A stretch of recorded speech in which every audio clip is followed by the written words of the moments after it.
ಕಾರ್ಯಕ್ರಮ ಹಾಕ್ಕೊಂಡಿರ್ತೀವಿ. ನಾವು 11 ಗಂಟೆಗೆ ಅಂತ ಕರೆದು ನಾವೇ 11:15 ಬಂದರೆ ಮಾರೇನು ಸರಿನಾ? ಹೊಟ್ಟೆ ಹಾಕೊಂತೀವಿ. ಪತ್ರಕರ್ತರ ಬಂಧುಗಳೇ, ರಾಷ್ಟ್ರಭಕ್ತ ಬಳಗದ ಹಿರಿಯರಾದಂತಹ ಕೆ ಈಶ್ವರಪ್ಪನವರ ಸಿದ್ಧರಿದ್ದಾರೆ. ಅವರಿಗೆ ಆತ್ಮೀಯವಾದ ಸ್ವಾಗತವನ್ನು ಕೋರುತ್ತಿದ್ದಾರೆ.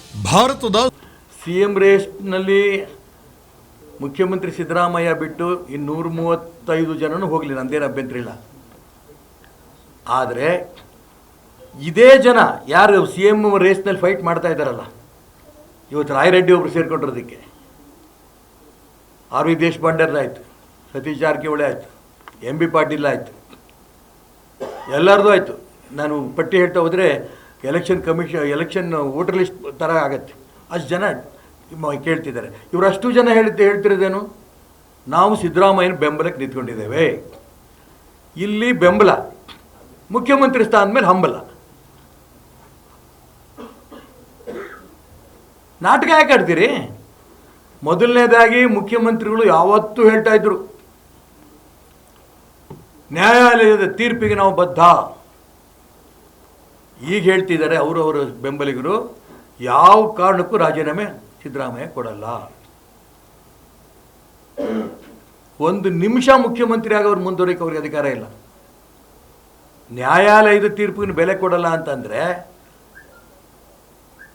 ಸಂವಿಧಾನಬದ್ಧವಾಗಿ ಓದ್ ತಗೊಂಡಂಥ ಮುಖ್ಯಮಂತ್ರಿ ಸಂವಿಧಾನಕ್ಕೆ ಮಾಡಿದಂಥ ಅಪಮಾನ ಇದು.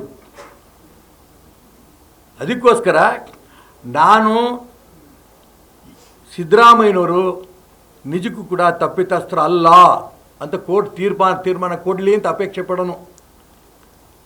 ನಾನು ಖಂಡಿತ ಅವರು ತಪ್ಪಿತಸ್ಥರು ಅಂತ ತೀರ್ಪು ಬರಲಿ ಅಂತ ಅಪೇಕ್ಷೆ ಪಡೋನಲ್ಲ. 5 ವರ್ಷವೂ ಕಾಂಗ್ರೆಸ್ ಸರ್ಕಾರವೇ ಇರಲಿ, ಯಾಕೆ ಜನ ಆಯ್ಕೆ ಮಾಡಿದ್ದಾರೆ ಇವ್ರನ್ನ. ಆದರೆ ತೀರ್ಪು ಬಂದರೆ ರಾಜ್ಯದಲ್ಲಿ ಕಾಂಗ್ರೆಸ್ ಪಕ್ಷದ ಯಕ್ಷಗಾನ ನೀವು ನೋಡಬೇಕಾಗತ್ತೆ. ಅದಕ್ಕೋಸ್ಕರ ನಾನು ಹೇಳ್ತೀನಿ, ಮನೆ ಸಿದ್ದರಾಮಯ್ಯನವ್ರಿಗೆ ಅಕಸ್ಮಾತ್ ಅವ್ರ ಮೇಲೆ ಆಪಾದನೆ ಹೊತ್ತು FIR ಬಿದ್ದರೆ, ಅವರ ಪ್ರಾಸಿಕ್ಯೂಷನ್ಗೆ ಆರ್ಡರ್ ಆದರೆ, ನಾನು ಅದಕ್ಕೋಸ್ಕರ ಹೇಳ್ತೀನಿ ಇಮ್ಮಿಡಿಯೇಟಾಗಿ ಅವರು ರಿಸೈನ್ ಮಾಡಬೇಕಾಗತ್ತೆ. ಆಶ್ಚರ್ಯದ ಬೆಳವಣಿಗೆ ನಿನ್ನೆ ನೀವೆಲ್ಲ ಕಂಡಿದ್ದೀರ. ಮೈಸೂರಿನ ಈ ಮೂಡಾದಲ್ಲಿ 252 ಎಕರೆಗೆ 52 ಎಕರೆ 10 ಗುಂಟೆಗೆ ನಗರಾಭಿವೃದ್ಧಿ ಪ್ರಾಧಿಕಾರದ ಆದೇಶದ ವಿರುದ್ಧವಾಗಿ ರಚನೆ ಆಗಿದೆ ಬಡಾವಣೆ ನಿರ್ಮಾಣ. 848 ನಿವೇಶನಗಳು ಒಂದೇ ದಿನ. ಆಯುಕ್ತರು ಹೇಳ್ತಾ ಇದ್ದಾರೆ, ಹೈಕೋರ್ಟ್ನಲ್ಲಿ ವ್ಯಾಜ್ಯ ಇದೆ, ಹಂಚಿಕೊಡುದು ಅನ್ನೋಂಥ ಆದೇಶ ಇದೆ ಅಂತಿದ್ರೂ ಕೂಡ 848 ನಿವೇಶನ ಒಂದೇ ದಿನ ಹಂಚಿದ್ದಾರೆ. ಅದಕ್ಕೋಸ್ಕರ ಇದು ಬಹಿರಂಗ ಮೂಡಾ ಕೇಸ್ ಬರಲಿಲ್ಲ ಅಂದರೆ ಇದು ಬರ್ತಿತ್ತೋ ಇಲ್ಲ ಗೊತ್ತಿಲ್ಲ.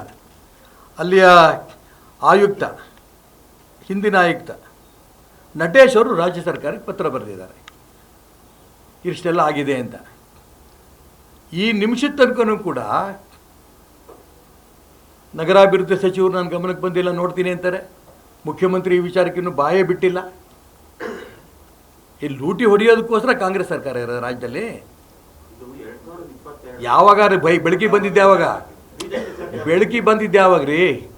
ಇವತ್ತು ಪತ್ರ ಓದಿದ್ದಾರೆ ನೀವು. ನಾನು ನಿಮಗೆ ಗೊತ್ತಾದ ತಕ್ಷಣ ಸಂಬಂಧಪಟ್ಟರ ಬಗ್ಗೆ ಆ್ಯಕ್ಷನ್ ತಗೊಳ್ಳಿ. ಯಾರಾಗಲಿ ಅವನು ನಾಳೆ ಬುದ್ಧವಂತ ಕಾಂಗ್ರೆಸ್ ಸೇರ್ಕೊಂಡ್ಬಿಟ್ಟ, ಅಲ್ಲಿ ರಕ್ಷಣೆ ಸಿಗತ್ತೆ ನನಗೆ ಅಂತ. ನಾನು BJP ಸತ್ಯ ಹರಿಶ್ಚಂದ್ರ ಮೊಮ್ಮಕ್ಕಳು ಅಂತ ನಾನು ಹೇಳ್ತಿಲ್ಲ. ಯಾರೇ ಲೂಟಿ ಮಾಡಿದ್ರು ಕೂಡ ಲೂಟಿಕೋರನೇ ಅವನು. ಅವ್ರ ಬಗ್ಗೆ ಇಮ್ಮಿಡಿಯೇಟ್ ತನಿಖೆ ಮಾಡಿ ಅವನ್ನ ಅರೆಸ್ಟ್ ಮಾಡಿ ಅವ್ರ ಬಗ್ಗೆ ಕ್ರಮ ತಗೊಳೋದು ಒಂದು. ಎರಡನೇದು, ಮೂಡಾ ಹಗರಣ ಹೊರಗೆ ಬಂದಿದ್ದಕ್ಕೋಸ್ಕರ ಮೈಸೂರಿಂದ ಒಂದು 252 ಎಕರೆ 10 ಗುಂಟೆ ಬಂದಿದೆ ಹೊರಗಡೆ. ಉಳಿದಂಥ ನಗರಾಭಿವೃದ್ಧಿ ಪ್ರಾಧಿಕಾರದಲ್ಲಿ ಕತೆ ಏನು? ನಮ್ಮ ನಾಯಕರೇ, ಯಡಿಯೂರಪ್ಪನವರು, ಬೊಮ್ಮಾಯಿ, ಇನ್ನೂ ಹೆಸರು ಹೇಳ ಬೇರೆ. ನಾನೇನು ಯಾರ್ದು ಮುಲಾಜಿಲ್ಲ.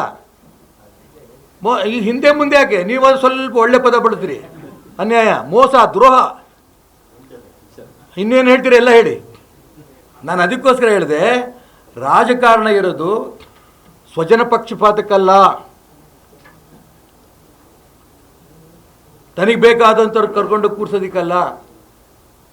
ಕ್ಲೀನ್ ಚಿಟ್ ಸಿಕ್ಕಾಗ ನಿಮ್ಮ ಟಿ ವಿಗಳ ಮುಂದೆನೇ ಬೊಮ್ಮಾಯಿ ಮತ್ತು ಯಡಿಯೂರಪ್ಪನವ್ರು ಹೇಳಿದ್ರು ಈ ವಾರದಲ್ಲೇ ಅವ್ರು ಮುಖ್ಯಮಂತ್ರಿ ಮಾಡ್ತೀವಿ ಅಂತ. ಯಾಕೆ ಮಾಡಲಿಲ್ಲ?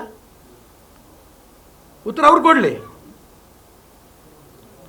ನಾನು ಅದಕ್ಕೋಸ್ಕರ ಹೇಳ್ತೀನಿ, ಮಂತ್ರಿ ಆಗಬೇಕು ಅನ್ನೋಂಥ ಒಂದೇ ಉದ್ದೇಶಕ್ಕೆ ನಾನು ರಾಜಕಾರಣದಲ್ಲಿಲ್ಲ. ಈ ನಿಮಿಷದ ತನಕನೂ ಕೂಡ ಒಂದೇ ಒಂದು ಭ್ರಷ್ಟಾಚಾರದ ಆರೋಪ ನನ್ನ ಮೈ ಮೇಲಿಲ್ಲ. ಯಡಿಯೂರಪ್ಪದವ್ರಂಗೆ ಡಿ ಕೆ ಶಿವಕುಮಾರ್ ಹಂಗೆ ಒಂದೇ ಜೈಲಿಗೆ ಹೋಗಿ ಬಂದಿಲ್ಲ.